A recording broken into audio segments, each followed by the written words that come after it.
recruiters are experiencing the high cost and low return on legacy technologies. This is not us trying to sell you something. I found this really interesting, especially in light of those other two data points that we saw. Recruiters are feeling confident in their data, and they're also feeling that they're generally effective. But then they're also admitting we're spending too much money on tech that just isn't cutting it anymore. Initiating becoming a hiring machine sequence in 3, 2, 1.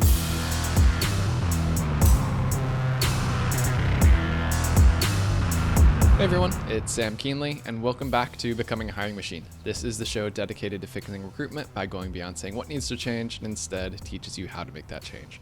Today we've got a great trending topics episode ahead of us, but before we get into that, I just want to tell you a little bit about the show. Essentially, we have shows within the show here. Some days we have interviews with industry thought leaders and others who are shaking up the space, while other days we cover things like trending topics. Stop by every Tuesday for a Tactical Tuesday episode where we go deep on how to do something that's going to help you drive better results in your day-to-day. Some days we open up for Q&A, and occasionally you get a mic drop episode from Matt where he shares something that he's been thinking about within the recruitment space and wants you to know. Now, as a reminder, if you like the content that we share here on the show, make sure that you subscribe for more. All right, today's trending topic. Based on a survey of 500 recruitment organizations in the second half of this year, 2024, for those of you who might be tuning in early 2025, 72% of recruiters within those organizations don't know their conversion ratios. So with 2025 planning underway for many of you, this should absolutely be of concern if you fall into that majority camp. So as business development is becoming more and more critical, planning, forecasting, and budgeting for resources relies on understanding your historical data, namely your conversion rates for making placements and your sales pipeline conversion rates as well. So here to unpack this one is your favorite trending topics co-host. Apparently that's a tongue twister today for us. Lex, welcome back. You got to add the Lex at Loxo in too, Ooh. because then it adds a whole other layer of tongue twistery. I have to fight every time I'm saying that to people because my tongue just does not want to let me say it. So Lexo. We'll just go with Lexo. Lexo. Yeah. Perfect. I love it. Well, yeah, you teed me up really well there. This conversation is one that I'm personally passionate about, and I know that you are as well, when it comes to just data insights and how much hidden power they can hold in terms of forecasting, but then also just being a little bit more strategic and making really good decisions for the future. And yeah, when I heard that 72% of recruiters don't know their conversion ratios, that's kind of like, I think I put a mind blown emoji in our notes here because I was just like, this is crazy. 72% don't know their conversion ratios, which is just the tip of the iceberg. There's so much data, so many insights hidden and nestled underneath that can be really powerful and transformational and foundational, honestly, to the future of talent acquisition as a whole. And so I think that this conversation is important to have now because this is only going to become even more critical as time goes on, especially as we start moving into this very tech-heavy, AI-heavy future that we're encroaching upon. Yeah. And part of me is like, 72%. They're very confident in their processes, their frameworks. I mean, hey, things may be working for them, which is great. It means you're doing the fundamentals right. But the other side of me is just like, if you know your numbers, if you know your rates, you can be so much more methodical about how you want to scale, how you want to spend your time and everything else. So no matter which camp you're in, you're going to be able to get something out of this today.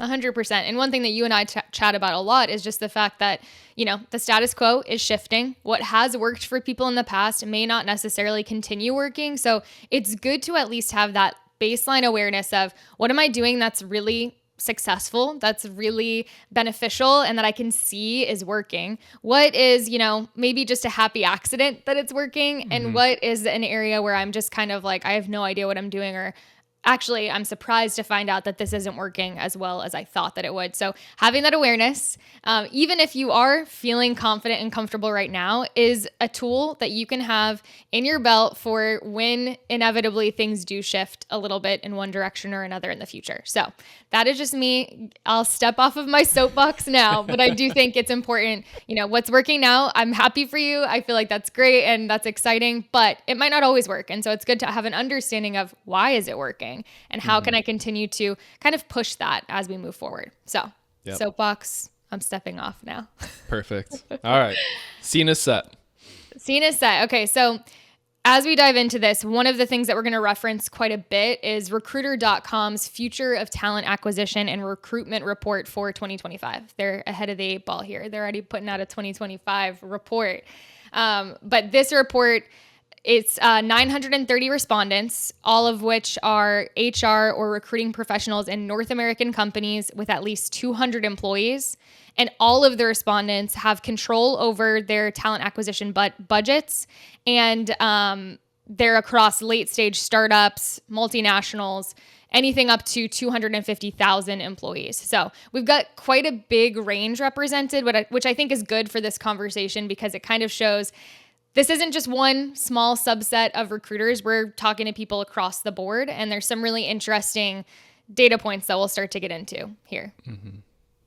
Okay, so the first one, and I found this one really interesting, and this kind of goes back to what we already touched on a little bit, is recruiters in general that they surveyed here feel that they are generally effective, but the concern is that being generally effective might not be enough to compete. So 65% of respondents identified that their use of market insights and recruitment analytics was ineffective. So 65% are saying we're not really even digging into data at all. And I found that really interesting that they're saying we're generally effective, but also we just have no idea why. And we don't really have an understanding of the market. We don't have really any analytics machine in place for us to be able to analyze our performance or just trends as a whole. And so it does start to seem a little bit like, okay, is this a happy accident? Is this a little bit of that, well, if it ain't broke, don't fix it. And we don't need to poke the bear or ask questions at all. Let's just kind of keep doing what we're doing. And again, the status quo is shifting. We have a graphic that we created internally that kind of speaks to this that I can drop into the web page for this podcast episode. But I think that this is a conversation that we're going to start to have and we're going to start to see being had a lot more frequently because having that awareness is becoming just critical at this point. Yeah, and that's so interesting. 65% of respondents. Part of me, hello, Colin. Somebody might hear her in the background. Part of me thinks that if you go and ask 10 people, it's like rate your performance. Usually, what's the stats? Like 7 or 8 people say, "Oh, I'm above average," right? So part of me thinks that this is just that I forget the name of that bias that's at play here, where, like you said, it's just things are working well enough. I don't know what else is out there, but like things are okay. Yeah, sure, I could be doing better, but I think it's a little bit sticking with status quo. Don't want to put in the work to adapt to change and everything else. So yeah, this will be a really interesting one because I think we are at that inflection point, as you were saying, where for a while it was just what's a better ATS going to get us? What's a slightly better sourcing tool? What's slightly better contact data going to get for us? But now we really are at the point where that gap is widening and it's starting to it's not just at 1 degree by year, but it's now getting up to like 5 degrees per year, depending on which route you go. So whether you're feeling it right now, if you're kind of in this camp of, it's good enough for now, I think now is the time when you should be asking, like, what's the cost of sticking to the current way versus what's the opportunity cost at the end of the day? Go with the current route or find out what's new, what's out there, what's something different that I should be putting into practice. I mean, just look at this last year alone with the email regulations, the SMS texting regulations, how much harder it is to get people on the phone. If that's not a sign for you that, good enough is good enough, then I don't know what else might convince you. Yeah, you bring up a really great point. There's so much that just happens outside of our control that really does change the game. Even we talk so much about AI, but within the last year, we have seen such an increase and an uptick in the number of people, recruiters, candidates, clients who are using AI. And this has gone from the realm of theory to one that's very practical and very pressing. And so I think that we have to acknowledge the reality of the situation, which is things are changing rapidly. Maybe in some cases, we may be being overly dramatic about how things are changing, but it's always good to be cautious, first of all. And second of all, even if you dig into all of your data and all of your performance and start to realize that, actually we do have a really well-oiled machine here, everything's working perfectly, that's still really good to know. It's still really good to have that level of access to data, that level of just the insights in general, because those can start to be really important as you start strategizing and looking ahead. We talk a lot about positioning yourself as a true strategic partner, a talent advisor. This is helping you move in that direction. It's not so much saying, hey, we've got this system, it works, and we're going to stick to it. It's saying, hey, we've got results that are validated by data. We can prove our value upfront, and here's how we're going to take things to the next level in 2025 and beyond. So again, I think that this is almost a positioning exercise. It's something that helps you start to build your business case and really feel confident sticking your flag in that and saying, hey, here's what we do really well. Nobody does X as well as we do. Yeah, I like that. And it drives home the point, like you can't afford to be data ignorant anymore. It's so easy to get access to data, to reporting, to analytics. Like that's out there. That's table stakes for any, even if you're using just like an Excel spreadsheet for tracking, you have access to it. You can figure out how many calls did I make today? How many emails did I send today? No matter what kind of conversion rates you're looking at or anything else. So that's where, yeah, I think we're definitely at that point where if you want to be data ignorant, you're definitely going to be falling behind sooner or not. So yeah, that's a good point to round us out there. 100%. Yeah. And one other thing I'll add too is, you and I both have conversations all the time with recruiters who, yeah, they want to have a little bit more of that awareness, but it's really difficult for them to get started. It's difficult for them to know what to track and when. And I think that this is one of those things where data integrity becomes really, really important because data is malleable just like anything else is. And so this is where you start to have this bigger conversation around user adoption and just making sure that best practices are being upheld in whatever system you're creating. So if it's an Excel sheet, great, but make sure that everyone who's using that Excel sheet is using it in the same way and that they're reporting on each of those activities that you guys have defined, because it becomes very easy for these data points to become very murky and not necessarily representative of the truth. And I think that that becomes another challenge here. Data, I think a lot of people are trying to be more mindful of data and having access to these insights, but in the process, they're finding out we just don't have good data. Yeah. And that is a whole other can of worms that we can save for another day. But I do think that that's an important thing to consider here is don't stake too much claim or give too much credit to data that you don't trust. And if your data is trustworthy or not based off of the practices that you have in place. Amen. Not to say that. And I think all of us, are familiar with just wrestling and wrangling data and, deduping data and all of that stuff. I feel you. I understand your pain there, but I think it is important to just be realistic about what is the state of our data. And hey, maybe make it a goal for 2025. We want to invest in data. We want this to be something we feel confident in. So it sucks. It's not fun, but data integrity and holding ourselves to that standard and holding each other accountable is something that we're going to prioritize in this year. So not fun, but it's a really important thing to do. So moving into our next data point. So this is continuing the conversation around data. In this survey, recruiter.com survey, they found that in general, recruiters were confident in their data, but the question becomes, what are they measuring? And so one thing that I found really interesting in the study is that volume metrics around outputs were ranked higher in order of importance than performance metrics for a lot of recruiters who responded here. So this starts to signal a level of misalignment maybe with kind of like outputs and overall business priorities, delivering on business value, creating really solid customer experiences. We've learned in this year, especially, that quality over quantity is really key when it comes to outreach, when it comes to so much that we do. And so I think that this is an area where I would challenge any of the recruiters who answered in this survey that they are confident in their data.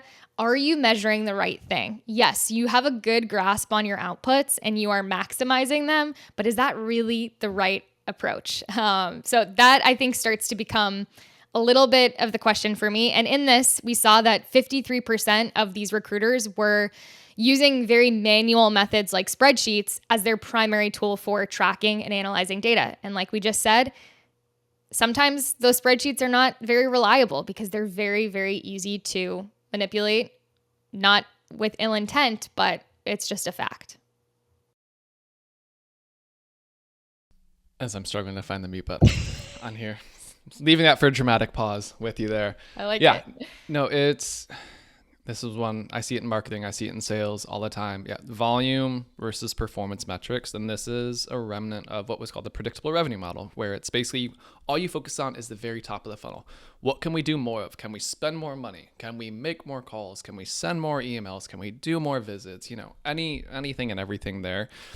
And the goal there isn't to improve anything as it goes and progresses through the funnel. It's just saying, hey, if we put more in at the top, then we'll get more in at the bottom. But it's literally it comes in hours in the day process, a butts in the seats problem. And is that really the best thing that we should be doing? And that's where, as times get harder, we have to be smarter. We can't grow our teams for many of us right now. So it's, what are you doing? And that's where you do have to look at performance metrics versus volume metrics. And so this is one that I hadn't heard of it until about a couple of years ago, but it's called Goodhart's Law. And what happens is basically when you create a measure and set that as a target. So basically, if you say, hey, we need to make 100 calls per day, because the outcome of that, if I make 100 calls, then I'll make one placement. I know this is not a real ratio. Just go with me here for a second. So then it's like, okay, well, if I make 200 calls, then I'll make 2 placements. But what happens is when you make those, you start to gamify that measure, and it is you make that the goal. And then that's where the conversion rates don't happen to work out. It's like, well, I just made 400 calls. Why have I still not made one placement?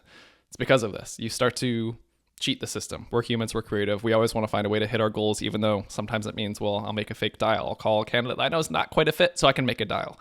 But these are examples of what happens if you do overemphasize the volume metrics versus the performance. And that's why I say at the end of the day, like, what's your North Star? What is your ultimate goal? It's to make placements. It's to land a new client. It's whatever it is. Make sure you keep that front and center so that you're doing the right things instead of starting to fall into this camp of like, okay, what do I need to do to get there? And then you over focus on that, and then you don't hit either of your goals, so to speak. Totally. No, I love Goodhart's Law. I think it's such a fascinating bit of psychology. And I also think that this is, again, really important to remember. We don't have bad intentions most of the time, but we just have the wrong goals in mind, or we're just not looking far enough ahead. And so you can start to game the system a little bit, whether intentionally or not. And I think that this is a level of just like true awareness that we all need to have about our outputs. Okay, are these things laddering up? Does this make sense for me to track this thing and be very married to this data point? Or am I actually just, this data point is a rung on the ladder to this goal that I really need to be investing in? And is this data point the best way of getting to that goal? I think that there's a lot of room for us to be creative with this and start to, again, analyze, okay, what outputs are the most likely to lead towards X or Y? But I think we need to have that, yes, open-handed approach to, it's not about the number of calls, really. It's about the number of placements. And yes, generally more calls increase your chances of making a placement. But what if you spent that time that you just were spray and pray calling people all the time? What if instead you started to focus on finding the right people, really investing in those people, having in-depth conversations with them, and starting to kind of build a little bit more of that strategy on the front end so that you save more of that time on the back end. Yeah. So again, I think that this is an area where it's so easy for us to feel a sense of false confidence over our outputs. Recruiters are very busy. They're very, very busy, and they're, I think, feeling like I'm doing as much as I possibly can. And I don't want to say that that's not true. That's definitely not my intention here. But I think that there becomes this question of something's got to give. And how can we start to move some of that time around so that you do have capacity to be a little bit more strategic with your time? Mm-hmm. And to bring this back to data, as you were saying earlier, or we've got it in our notes here, like 59% of people rank themselves confident or very confident in the accuracy of their data. Yes, that's more than 50, but that's still close to 50. So just under half people are not confident in the accuracy of their data. And so this is where it comes down to volume, where I make 100 calls because I know that half my numbers are going to be disconnected. It's going to be the wrong number. It's not going to be this. Well, this is where we say, okay, if you focus on performance metrics and better ways, what if instead of making $100, you made 50 dials, but you know that only 5% of the numbers are inaccurate because you invested in good data into your system. That's where we come back to. It's just like there are other things you can do aside from the volume metrics to get to that goal. And well, if you're making half the calls in a day, you can probably spend more time prepping for that candidate, prepping for that potential client than land, and do that proper research beforehand. So when you have that conversation too, it's a better one instead of just this blanket pitch that is hit or miss if it's going to resonate with people, but you can tailor it to them. You can make it so they understand it. It's relevant. It's personalized. We've talked about this ad nauseum in our August Biz Dev series, so go listen to that if you haven't yet. But these are the types of things where it's just when you start to really think through what you can do to improve, like these are the small pieces that can have that domino effect that make you so much more successful as time goes on. Exactly. I think that that's totally 100% hitting the nail on the head. And the last thing I would say on this point specifically is just, again, making sure that all of the outputs that you're doing are aligning with your just business goals in general. There needs to be a level of alignment that I think a lot of times, and I think that this is not a recruiter problem necessarily, but a business problem as a whole. I think recruiters are often kind of kept out of that long-term strategy. And it's like, hey, we need you to do this. We need you to do that. Get this person in this seat. And that's that. I think that this is, again, where if you can start to build a business case for yourself as being a strategic partner, as being someone who can help with that long-term view and really contributing to talent acquisition goals as a whole, this is where you can start to have a seat at the table. You can start to be a part of these conversations and really influence long-term change. And so I think that this is one of those areas where that false confidence can actually be shooting you in the foot a little bit because you're not giving yourself the opportunity to really prove how much of a strategic partner you can be. And I remember Melissa used this term once and I had no idea what it was. Cannon fodder. This is how you take yourself away from being cannon fodder, and how many more people do we need like you to just stick into the cannon to shoot out versus strategic partner. This is the differentiating point. Yep. Yeah. And I think that, again, this is where starting to have that shift from volume metrics, which can be very gameable, which can be they're easy to check off a list and say, hey, I did my job, to performance metrics, which show, hey, look at the types of people I'm bringing to the table. Your last 3 hires were because I brought this person to the table. Hey, that is a much better case, in my opinion, for someone's value and for continuing to invest in that value than, hey, I made 500 calls this week. Yeah. So, okay. So the final point from this survey that we're going to get into is we're definitely seeing that recruiters are experiencing the high cost and low return on legacy technologies. Not our words. This is theirs. This is theirs. From the survey, straight from the survey. This is not us trying to sell you something. I found this really interesting, especially in light of those other 2 data points that we saw. Recruiters are feeling confident in their data, and they're also feeling that they're generally effective. But then they're also admitting we're spending too much money on tech that just isn't cutting it anymore. So I think that this has become a bit of a trend in the industry, this disillusionment with tech in general. I think it's a lot of that AI burnout, but it's also just this feeling of, we've been with this legacy system for so long, I have to work around it much more than it's helping me work. It becomes this other task that you have to manage, and it's not intuitive. It's not making your job easier. It's just another piece of your job that you have to manage. So 67% of survey respondents still are using LinkedIn Recruiter as their primary tool for sourcing and outreach. With 1 in 5 respondents saying that they spend 61 to 80% of their tech budget on this one single source, LinkedIn Recruiter, which is absolutely wild to me. Especially because you're only doing sourcing and outreach in LinkedIn Recruiter. So you're spending 80% of your budget in this one place. Crazy. And then 84% of those in this survey said that the technology was responsible for less than 40% of hires. So you're spending 80% of your budget on something that's only accounting for 40% of your hires. That just feels crazy to me. Yeah, that's the opposite of the 80-20 rule that you want. Yeah. Exactly. I mean, so that I think is a really interesting thing of there is this sense that this isn't working. We're spending a ton of money on something that just feels like we have to have it. It almost feels like it's table stakes. It doesn't feel like it's an option for them to move away from it. I think that's what a lot of recruiters are feeling. They're having trouble making that change, even though they know there's probably something better out there. I loved this quote from the survey. This is one of their respondents. A large contingent of recruiters are stuck in the old tooling and paying too much for it. Most TA teams spend more on one LinkedIn recruiter seat than I spend on my entire TA tech stack annually, which I just think is, wow, clear as day. That paints a picture.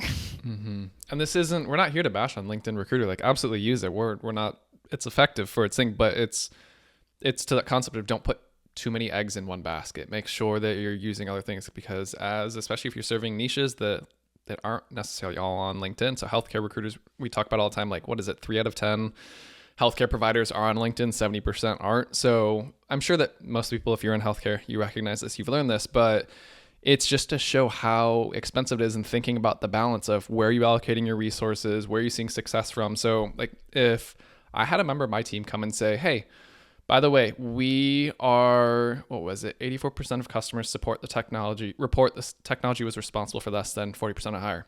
So if we're spending 80% of our budget on something that's not driving hires, why are we spending it? Like, what's that doing? And that's where I'd be taking a long, hard look and say, okay, is it just become less effective over time? Are there other channels that we should be investing in that we aren't? So there's a lot of eye openers just in this last point you're bringing up here. Definitely. And again, this is an area where having access to that data becomes really important, so you can start to analyze what tools are working for us, which tools are not, which tools are we genuinely getting a solid ROI on, and which ones is it starting to become a little bit more questionable. So the other flip side of this is, we have a ton of recruiters who are spending all of their budget basically on one tool. Then we have 66% of respondents who are using over 5 paid tools, recruitment technology tools or hiring tools, as part of their tech stack. So there were a group of that, it goes up to 10 essentially, but 66% of them were using over 5.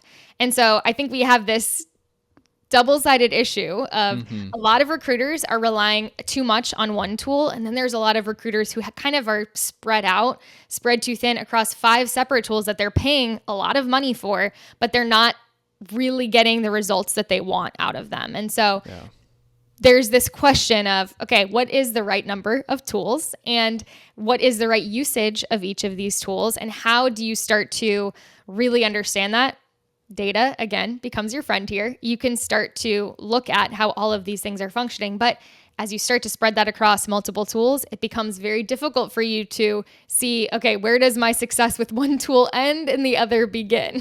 And a lot of that, we've always joked calling it like the Frankenstack, right? So these people, they recognize that, okay, one tool isn't going to get the job done. So I have either multiple sourcing tools. Hopefully they don't have multiple ATS platforms or CRMs. That would conversation for another day right there. Yeah. But you've got these people who probably understand that either they're going to multiple sourcing pools, or they recognize that there is a modern workflow that they need to follow. Okay, I have to source, I have to outreach, I have to get their contact information. And so they're doing the right stuff and recognizing what I used to do, largely waiting on referrals, only using LinkedIn for outreach, isn't working. And so they've started to adapt there. But now as they're getting into these multiple tools, they're probably starting to also spend more time having to manage those, make sure that the integrations are working, making sure that everything's flowing. And so that's where I think we're also at this next inflection point of how sustainable is that? One, from an expense standpoint, 2, from a sanity standpoint, and building all that, 3, from a maturity in the sense, like, what happens if one platform changes? Sometimes that usually breaks everything else. So those are the other long-term consequences you have to think about, where what's the right balance of finding all of that. And I think that's what we're going to figure out in 2025. Yeah. And I think you raise a really good point about just how does this tool or this tech stack work for and with you? And I think, this is something that we've talked about time and time again on this podcast. And just, I have conversations with customers all the time about just finding a true technology partner. I'm not going to do the plug for Loxo thing, but I do think that there is something to be said for a technology partner where this tool was built for my needs. This was designed with my workflow in mind. This is something that I'm not going to have to wrestle with, but rather it is kind of supporting me as I move through my workflow. And so I think that those tiny efficiencies at every single stage start to become really important, and they become a huge differentiator, especially as we start moving into the next phase of recruitment, as we move into 2025, where yes, a lot of people are using automation. Not a lot of people are using automation well. A lot of people are using technology. Not a lot of people are using technology well. And so those tiny, tiny efficiencies that you build into your process start to become your biggest differentiator. They're where you start to set yourself apart from the other people who, yes, are joining the movement. They're moving in the right direction, but they're not necessarily doing it with the amount of finesse, with the amount of strategy, and with the amount of data and data insights that are necessary to really refine their process. And so I think that this all points to the fact that the more educated and informed you are about your own process and about what's working and what isn't, the more effective you can be and the more you can set yourself apart from the pack. And I think that that's the strongest case that I can make for data, aside from the fact that it's also your biggest proof of concept, proof of value that you can demonstrate to candidates and you can demonstrate to clients as you're doing business development. It's just a really important tool. And it's free compared to a lot of these other tools that you have to pay for. Data insights are free. You've got them. You're sitting on them. It's just a matter of putting the processes in place. Mm-hmm. And what you said earlier about having a strategy, I think that's so important to emphasize, because tools aren't a strategy. Yes, you can have 5 tools. That's not a strategy. It's going to get results. Yes, you're going to get data from those tools, but do you know what to do with it? Is that informing your strategy? So that's the biggest thing that we'll always say is don't make that mistake of saying, I purchased this sourcing platform. I have a sourcing strategy. I purchased this outreach platform. I have an outreach strategy. It doesn't quite work that way. Just because you check the box and say that you do it doesn't mean that, like you said, you're doing it well, or that you know why you're doing it. You know how to scale. What happens if this variable comes into play? What happens if you need to pivot to a different niche and different industry? Focus on the fundamentals, the strategy at the beginning of the day. And that's where all of a sudden, when you do take a step back and look at your tech stack, you'll see glaring gaps and, oh, I'm not able to do this at all right now. Can I do this with current state, current tools? Do I need to get something else? How does that incorporate into everything else? Is that becoming a more problem? Is that becoming something that's going to help my data and make me more efficient as time goes on? So it's, like you said earlier, it's the nitty gritty, the unsexy fundamentals, but those are what are the difference between, not to make it a binary, like success or failure with your business, but hitting goals, well surpassing goals, or screeching into December 31st, 85% of your goal. Exactly. Yeah. I think that it is the difference between good and great. And it's the difference between, again, accidentally good and, doing the thing, and having a sense of confidence in your ability to repeat that. And I think that becomes a little bit murkier and more, it's a little bit more difficult to pin down as we start looking ahead, as it has been in the past, just because of how much technology is changing. But I think that you can have that sense of confidence even amidst all of these unprecedented changes, as long as you do have a strong grasp on what's working well for you and what isn't, and how you can start to leverage your internal skill set, your technology, and all of that moving forward, no matter what happens. Yeah. And like you said, when you have that data, when you have that confidence, when you have that repeatability, that's where you're the trusted partner. That's where you get the seat at the table, like you were saying earlier. So yeah, just bring it around. That's the emphasizing point from that, to bring it back to it. Yeah, that's all I have. I think that this is, a really fun and interesting future that we're moving into, and I'm excited to see what 2025 holds. But I think that my biggest call and my biggest ask for recruiters who are listening to this would just be, look at the data that you have right now, or the data system that you have in place right now, and truly ask yourself, is this working? Like, do I feel confident in this data? Do I feel like I could make calls or decisions based off of this data? And if the answer is no, I think that should become a top priority for you in the beginning half of next year, is just how can you create a system and a process around your activities, your outputs, and your goals that you feel you can genuinely track and report on in a way that gives you some sense of what's working and what's not. This is me dropping my mic after that statement from you. For those of you who can't see, I dropped my mic on my boom stand. I had to do it manually. It wasn't as dramatic or good looking. Instead of the world's tiniest violin, it's like the world's slowest mic drop. Most anticlimactic mic drop. Perfect. Well, this was a good one. This was an eye opener. Hopefully it's a conversation starter for a lot of our listeners as well. So as always, appreciate you bringing great topics for us to chat about and get, our recruiters to really start thinking about. Yeah. Love to be here. All right, well, let's get into the final spiel. As we wrap, Becoming a Hiring Machine is a production of Loxo. If you like this episode, but you're not sure where to go next, we do have a link to a similar one, and you can find that in the description of your favorite podcast streaming platform, as well as on our website. Full video episodes are available on YouTube, and if you have questions for us or looking for advice, send us an email, podcast@loxo.co.